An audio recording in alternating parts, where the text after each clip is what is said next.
मैं सबसे पहले अजीत भाई साहब आप ही से इसलिए पूछ रहा हूं कि वो दो चीजें इंपॉर्टेंट है। एक, उनका डब्ल्यूएचओ से विड्रॉ करना, और उसका जो रीजन बता रहे हैं कि अमेरिका फर्स्ट, उन्होंने कहा है कि भाई comprehensive review of US foreign ad spend. तो डब्ल्यूएचओ को भाई अगर अमेरिका आज उससे विड्रॉ करके अपनी एड निकाल ले रहा है तो ये क्या, उसका स्वरूप क्या होगा। कोरोना के समय, कोविड के समय उस पर बहुत सी कंट्रोवर्सीज आई थी, उस पर किसी और दिन बात करेंगे, लेकिन डब्ल्यूएचओ से विड्रॉ करना। और दूसरा, वो विड्रॉ किए हैं जो पेरिस डिक्लेरेशन है क्लाइमेट का, उससे विड्रॉ किए हैं। ये दूसरी बार हो रहा है, वो पिछली बार भी आए थे तो उन्होंने इससे विड्रॉ किया था, और अब वो अमेरिका फर्स्ट में कह रहे हैं हेल्थ और एनवायरनमेंट उनकी प्रायोरिटीज हैं फॉर अमेरिकन। तो जरा इससे शुरुआत करते हैं अजीत भाई, जो इसके माने क्या है। क्योंकि एक चीज और उन्होंने कहा, उन्होंने 1 फरवरी से 25% का tariff on Canada and Mexico की बात कर दिया है। चाइना पे वो साइलेंट है अभी, और इंडिया पे भी साइलेंट है। तो क्या ये हमारे लिए राहत की सांस है, या हमारी अभी सांस अटकी रहनी चाहिए जब तक वो इस पे कोई फाइनल बात ना कर दे। अजीत भाई, ये जो डब्ल्यूएचओ से विड्रॉल और पेरिस डिक्लेरेशन से विड्रॉल का जरा मतलब बताएं। आनंद भाई, देखिए, बेसिकली ट्रम्प बिजनेसमैन है और वो हर चीज को तौलते हैं इन टर्म्स ऑफ उसका बिजनेस वैल्यू क्या है। तो डब्ल्यूएचओ जो है वो उसकी जो गाइडलाइंस है, वो आपको याद है कोविड के समय में वो काफी उस पर झगड़ा हुआ था। यदि आपको याद है कि उस समय ब्लेम आ रहा था to some extent on doctor Fauci, और वो उनका वो links with the Chinese research जो होता है बायो जेनेटिक्स पे या ऑन दैट होल इशू। तो वो हमेशा कंट्रोवर्शियल रहा। नंबर 2, रिपब्लिकन्स जो थे वो हमेशा देखे कोविड को इन सच अ मैनर कि ये जो सो कॉल्ड वैक्सीनेशन है, ये इससे जो है कोई लॉबी वो गेन कर रहा है। वो रिपब्लिकन्स बेसिकली वैक्सीन के खिलाफ थे, और इस पर भी जो है आप देखे होंगे, इनफैक्ट न्यूयॉर्क टाइम्स उस समय अमेरिका का मैप दिखाता था, और जितने रिपब्लिकन कंट्रोल्ड स्टेट्स थे वहां पे लोग रिफ्यूज कर रहे थे कि हम नहीं लेंगे वैक्सीन, और डब्ल्यूटीओ का गाइडलाइंस बिल्कुल ऑपोजिट था। तो ये जो फाइट स्टार्ट हुआ विथ डब्ल्यूएचओ, वो तभी से स्टार्ट हुआ है, कोविड के समय से। रिपब्लिकन्स वर एंटी वैक्सीन, डेमोक्रेट्स वर प्रो वैक्सीन। आपने देखा होगा कि खुद कैंपेन के टाइम में ट्रंप जो है कभी भी मास्क नहीं पहनते थे और उसको कभी सीरियसली लेते नहीं थे, और उस पर जो है काफी उस समय ब्लेम आया था उनके ऊपर। तो वो जो है इट्स अ रिपब्लिकन स्टैंड।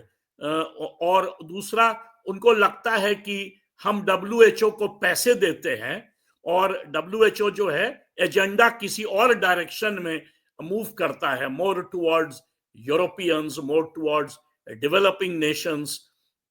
तो उस कारण जो है उन्होंने ये अग्रेसिव स्टैंड लिया है। और आपने देखा होगा कि सिर्फ हेल्थ में ही नहीं, हर इश्यू पर वो जो है एक एक्सट्रीम राइट विंग, मैं तो कहूंगा ऑलमोस्ट बॉर्डरिंग ऑन फासिज्म जो है वो स्टैंड ले रहे हैं। दूसरा, आपने जो पूछा एनवायरनमेंट पे, तो बेसिकली ट्रंप और रिपब्लिकन पार्टी का एक great section, they believe that कि ये जो एनवायरमेंटल गाइडलाइंस है ये सारा जोक है। दे बिलीव कि दिस होल आइडिया कि ग्लोबल वार्मिंग हो रहा है, इसको भी वो कहते हैं कि ये लिबरल मिथ है।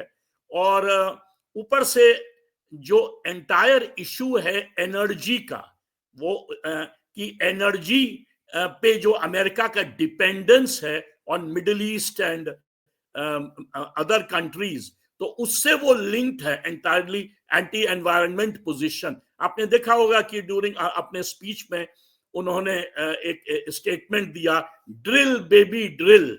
तो द आइडिया इज कि अमेरिका के जमीन के नीचे इतना ऑयल है, इतना गैस है कि कोई दुनिया का कोई कंट्री उससे compete नहीं कर सकता है in terms of this double layer of oil as well as LNG, liquefied natural gas. साथ ही साथ रॉक्स में जो है वहां पर ऑयल पाया जाता है, वहां भी और कनाडा में भी, जिसको शेल ऑयल बोलते हैं। तो ये सारा जो है शेल ऑयल और उसको रोका गया था ऑन एनवायरमेंटल कंसिडरेशंस, क्योंकि उसमें काफी पानी का यूज होता है, फ्रेश वाटर का।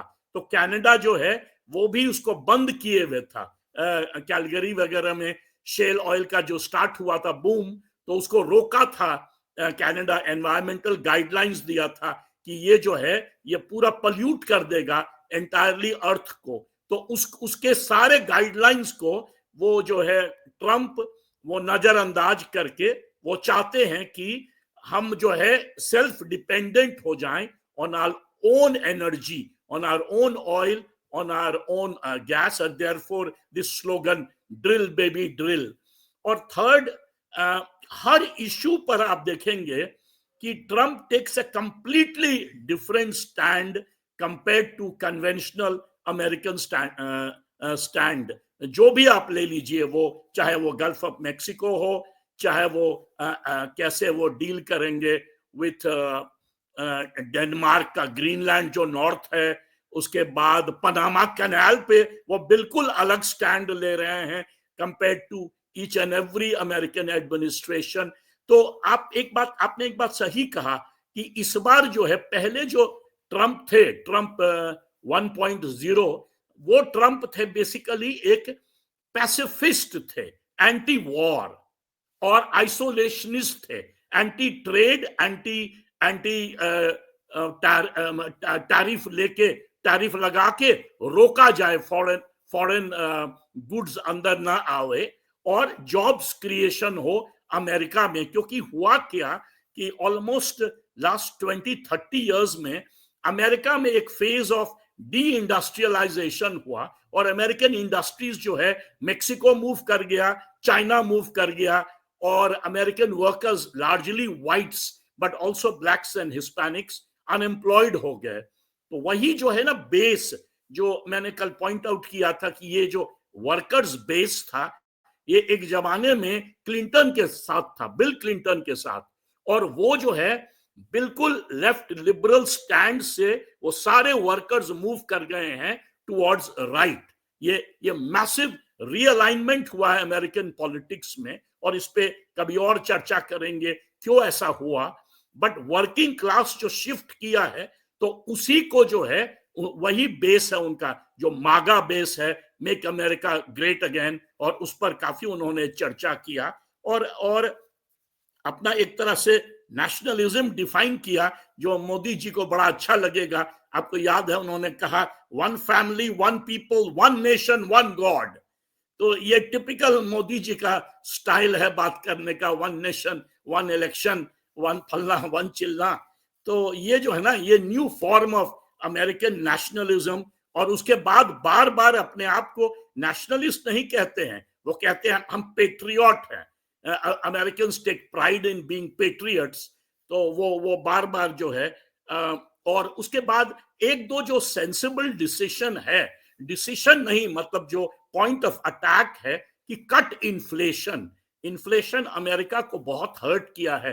पास्ट में भी एक फिलिप्स कर्व माना जाता था अमेरिका में। फिलिप्स कर्व कहता था कि जब डेमोक्रेट्स पावर में आते हैं तो इन्फ्लेशन ऊपर चला जाता है और अनएम्प्लॉयमेंट घट जाता है, और जब रिपब्लिकन्स पावर में आते हैं तो उल्टा होता है, इन्फ्लेशन घटाते हैं और अनएम्प्लॉयमेंट बढ़ जाता है। बिकॉज मतलब माना जाता था कि डेमोक्रेट्स प्रो वर्कर्स हैं और रिपब्लिकन्स प्रो मिडिल क्लास हैं। तो स्ट्रेस जो होगा इनका कि इन्फ्लेशन को कट करो, और इन्फ्लेशन वैसे भी आपको याद है कैंपेन के टाइम में कमला हैरिस भी कोशिश कर रही थी नीचे लाने का, और उसका मेन कारण है कि ये जो कोविड हुआ, कोविड में जो एक्सपेंशन हुआ, जो डॉलर्स, कोविड और 2007-2008 के क्राइसिस में जो अमेरिका में बेसिकली डॉलर्स का एक तरह से कहिएगा कि बारिश हो गया, मतलब स्टेट प्रोड्यूस किए जा रहा था इकोनॉमी को बचाने के लिए, that has led to this hyper inflation. ये पहले भी था, ऐसी बात नहीं है, ट्रंप का जो फर्स्ट रेजिम था उस समय भी था, और उस समय भी लंबा लंबा बात किए थे, घटाए नहीं थे। लास्ट पॉइंट मैं ये कहना चाहता हूं कि ट्रंप के साथ है क्या कि बहुत, मतलब वो एक तरह से फेकू प्रेसिडेंट कह सकते हैं आप ट्रंप को, खाली लंबा लंबा बात बहुत करते हैं। यदि आपको याद होगा, इवन ड्यूरिंग ट्रंप 1.0 लंबा चौड़ा बात किए थे कि हम इमिग्रेशन रोक देंगे और बॉर्डर्स बनाएंगे और ये करेंगे, और 4 साल में कुछ भी नहीं कर पाए। इनफैक्ट 4 साल बाद इमिग्रेशन, इलीगल इमिग्रेशन वर्स था जब बाइडेन पावर में आए, और इनफैक्ट बाइडेन जो है सबसे अच्छा प्रपोजल दिए थे, जो बाय द वे बाईपार्टिजान प्रपोजल था, मतलब कि डेमोक्रेट्स और रिपब्लिकन्स दोनों अग्री किए थे कि इमिग्रेशन को किस तरह से रोका जाए, और उसको इनिशिएट किए थे एक रिपब्लिकन ने, और उसको जो है ट्रंप उसको जो है बेसिकली डिसलॉज कर दिए। तो इनके साथ दिक्कत वही है कि ये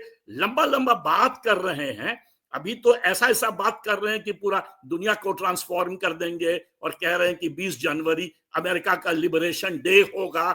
जैसे भारत में भी लोग नहीं सुने हैं कि 2014 में ही इंडिया में नेशनलिज्म इंडिपेंडेंस मूवमेंट आया, तो वही लैंग्वेज में खाली हाइपर बोल, खाली वन आफ्टर अनदर हाइपर बोल पर बात कर रहे हैं, ये कर देंगे वो कर देंगे। सच्चाई में जो है, he is going to face the biggest challenge, जो उन्होंने शुरू में हिंट किया, उन्होंने कहा कि we are at the point of facing massive challenges, पर सीरियस चैलेंजेस को उन्होंने आउटलाइन नहीं किया। सबसे बड़ा चैलेंज जो वो फेस कर रहे हैं वो है अमेरिकन डिक्लाइन।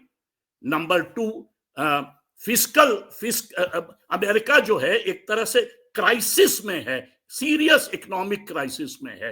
वो ट्रेड पे हो चाइना के साथ, ऑलमोस्ट जो है मैं कह सकता हूं कि $1 ट्रिलियन का, $90 बिलियन का खाली चाइना के साथ ट्रेड डेफिसिट है।